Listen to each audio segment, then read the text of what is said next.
Rampage Poker is known for his awesome video blogging skills, not so much poker skills. Today, we're going to see that illustrated very clearly.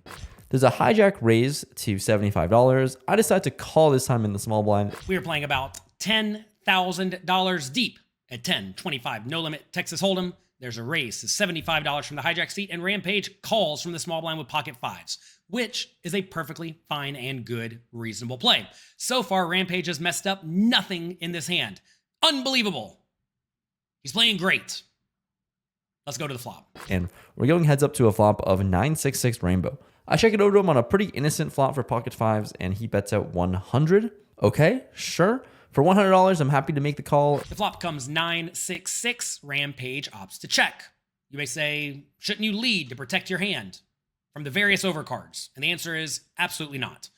The only times you really want to develop a leading range against anyone who's anywhere near decent at poker is when you have an equity advantage and perhaps a nut advantage.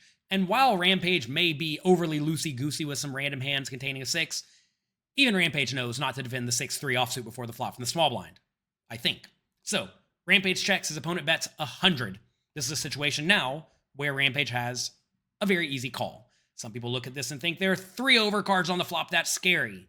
But it's actually better that the board is paired because now, instead of losing to 3 different cards, you only lose to 2, right? Also, on this 966 board, any 5 is awesome because every once in a while your opponent will have the 8-7 and you'll stack them. And if the turn is an 8 or a 7 or a 4 or a 3 or a 2, it's still okay for Rampage, right? Because his opponent should have a whole lot of unpaired high cards. So this is an excellent spot to check and call, even though some turn cards are not going to be great, like any overcard for Rampage's pocket fives. Some people say you should check raise the flop to protect your hand. And while you will get protection against all the hands that have 6 outs or so, I guess 7, 8, 9 outs, if you consider the pair on the paired board, when your opponents do continue, they're usually going to have you in pretty rough shape. So anytime you check raise when you get called, you're in bad shape, you probably shouldn't check raise. Rampage, so far, realizes all of this. I think. He check calls. Let's go to the turn. And see a turn, which is the queen of diamonds. Brings in a backdoor flush draw. I check once again, and he bets out 250 now. I think at this point, it should be an easy spot to just let go of my pocket fives, but thinking he might have some bluffs, thinking that I could try to win it somehow in some way. I'm here to battle, I guess, playing shorthanded. I make the call once again. Rampage is finally messed up. The turn queen of diamonds is horrible for Rampage's particular hand, and it's actually really good for the opponent's range, which should contain a whole lot of hands like king queen, queen jack, queen 10.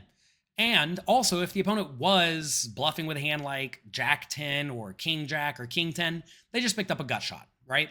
So this is a situation where the turn card is especially bad for Rampage. When he faces a chunky bet of 250 into 375, Rampage simply has to fold. But he does not. So let's try to help Rampage get better at poker. Rampage, when the turn is very, very bad for you and very, very good for your opponent, and you have a hand that really doesn't have all that much of potential to improve, and it could improve to a full house if the river's a 6, and you still lose a large chunk of the time, this is a situation where you simply have to fold. I hope you do better next time. Let's see the river. Well, the river comes a disastrous 9. I'm now counterfeited, playing the entire board, and there's no way for me to win this hand besides bluffing into the middle. And I think that if there's someone to have a 9, it's going to be more likely me in the small blind versus this player. So I decided to fire out a bet here, sitting with 5 high in the board. I fire out $800. There's, like I said, no other way to win besides him folding. Rampage opts to lead for pot. Before we move forward, what do you think about Rampage's lead? Let me know in the comment section down below. Do you think leading in this spot's terrible? Do you think it's okay? Do you think you should use a different size? Let me know what you think. Go down there. Click the like and subscribe button, please. Okay. This is a situation where you always want to consider who has far more 9s in their range, me or my opponent. You may say, well, my opponent's going to raise a lot of hands with a 9. They could certainly have them. But that's not really true, assuming your opponent plays well, because a lot of people are not going to bet their 9s on the turn. Sure, they'll bet the flop, but they're not always going to bet the turn, and quite often they won't bet the turn. Also, the opponent really doesn't hold a whole lot of 6s in their range to begin with because they raised from the hijack, and Rampage may have some.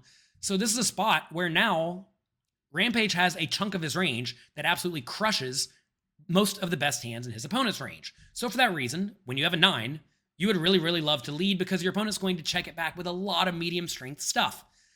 So if you're going to be leading with some 9s, if you're trying to be anywhere near balance, you need to lead with some bluffs. And the best hands to bluff with in this situation are ones that have little to no showdown value.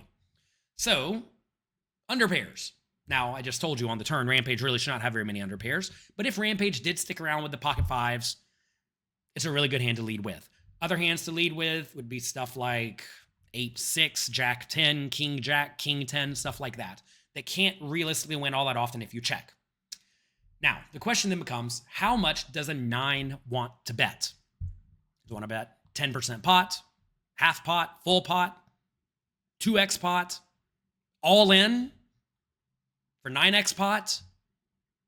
It turns out your 9s want to mix. They want to be all over the place. But they will generally skew towards betting big because those hands crush your opponent's range in the situation, and for that reason, they want to get as much money in the pot as possible.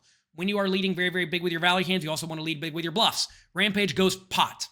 And that may sound like a lot, but I don't think anyone's going to fold out any pair pocket 7s or higher, and maybe not even ace high.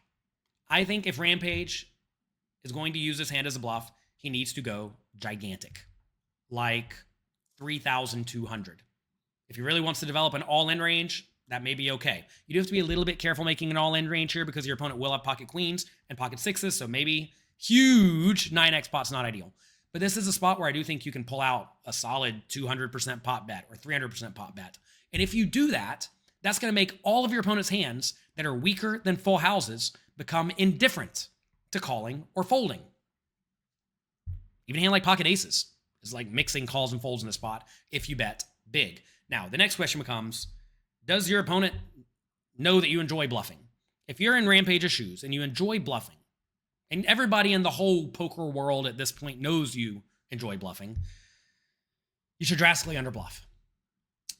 So, for that reason, I think this particular bet size is never going to work because no one's going to fold ace high. I do think a big bet, though, could be quite good because I think even the players who are aware that you like to bluff, they will start to knit it up a little bit when you do pull out a 2.5x pot river bet. That said, Rampage goes ace 100. Let's see how it goes. But he goes deep into the tank and thinks about this decision for a while. Doesn't look happy or comfortable, which is at least a win on my part to a certain degree. But now, trying to win the hand, he needs to fold, and he ends up calling with pocket kings. Slow down, Rampage. Just because the opponent goes into the tank, just because they think for a while, does not necessarily mean they are actually considering folding. A lot of people have this misconception. They think, oh, my opponent thought about it, therefore they had a close spot. No. Quite often, your opponent's either going to call or they're going to fold, and they're just hemming and hawing to try to save face when you happen to show them the nuts. Also, other people are running through the hand, and they're considering how this hand actually played out. Other people just like to give it a bit of a thought whenever their opponents do something a little bit abnormal. I can tell you, if this guy watches the vlog, he's never folding pocket kings. And if he does, then he's not paying attention. I show my 5s and tell Chris, nice, fair catch. He watches the vlog, so nice hand to you. Nice call with kings. I burned a couple $100 extra on fire. The opponent does watch the vlog. They are paying attention. Pocket kings are never folding. Hate to break it to you, Rampage. Ace high is not folding either. And you torched more money. Better luck next time.